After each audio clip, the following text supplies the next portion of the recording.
Hello mga ka-solid parts! Welcome to my YouTube channel. For today's vlog, ayan, ako ay nasa Himpapawid na. Papunta na ako ng Riyadh. Kasi may stopover ako doon sa Riyadh. 3.5 hours. So, Manila to Riyadh, Riyadh to Jeddah. So, ayan, ang ganda ng view. Palubog na yung araw dyan, sunset naman yung lalabas. Ang ganda. Ang ganda ng ulap. Parang ano, sa heaven na. Ang ganda, diba?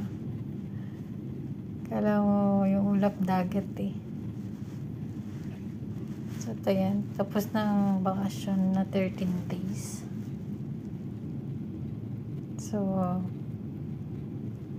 masaya naman ako. Sulit naman yung 13 days kasi nakita ko yung buong family ko. Nagkaroon kami ng Christmas party. Daming pa-games. Ayan. So,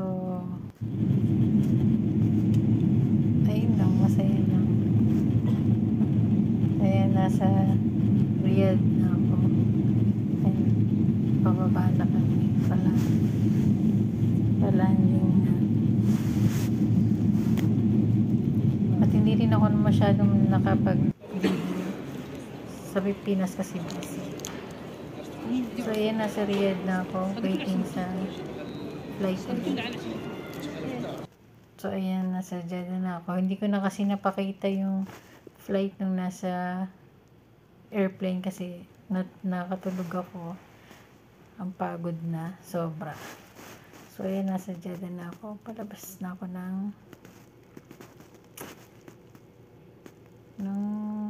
kalalabas ko lang ng aeroplano dyan. So, papunta na ako dun sa luggage area para kunin yung bagay ko. Dun ako nagtagal. Yung pagkuha ng maleta. Si Ali tawag ng tawag. Sabi ko wala pa yung bag.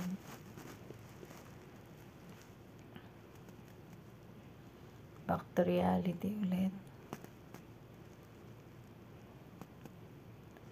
Pero okay lang eh. Mabilis lang na may isang taon. Kasi yearly na ako umuwi.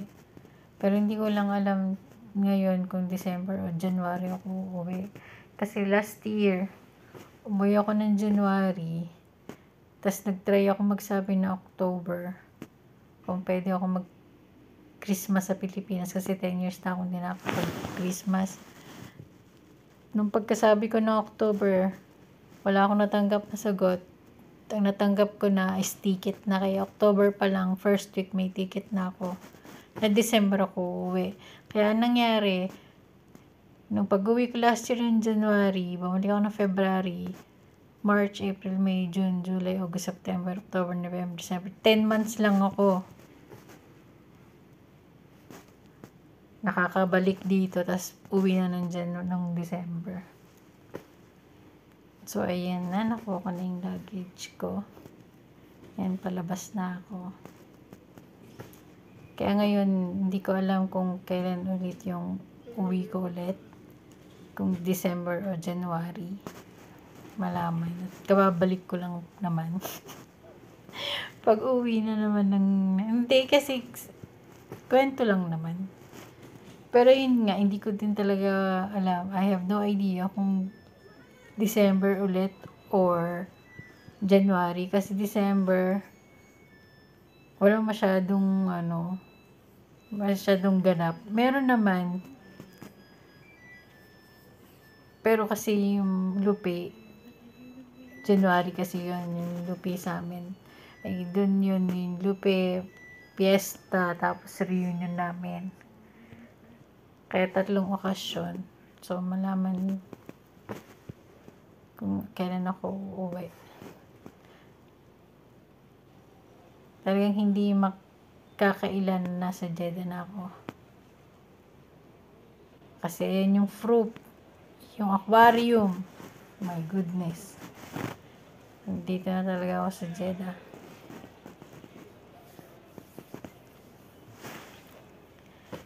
nakakatawa pa. Nung sundo sa akin ni Ali, nagbayad muna siya ng ng parking fee. Ayan, magbabayad muna siya.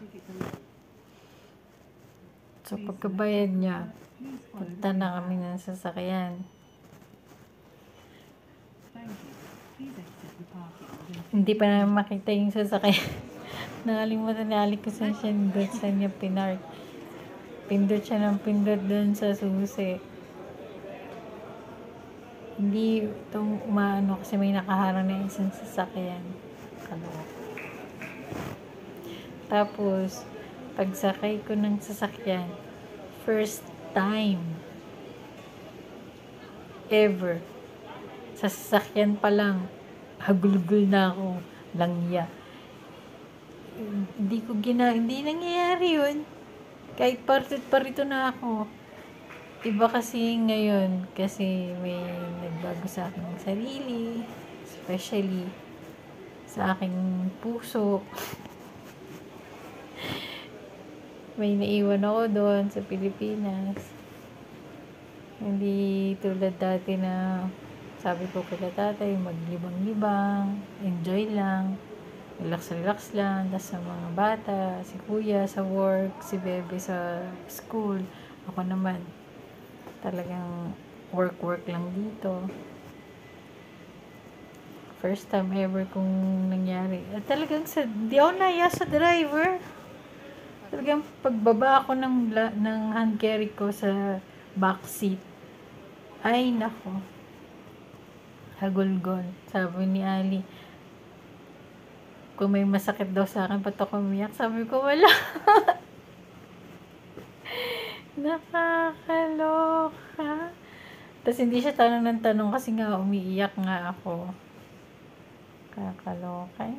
First time. Ganun pala, no? Iba pala yung mararamdaman pag may naiwang ka sa Pinas. Grabe. So, ayan na. Thank you for watching.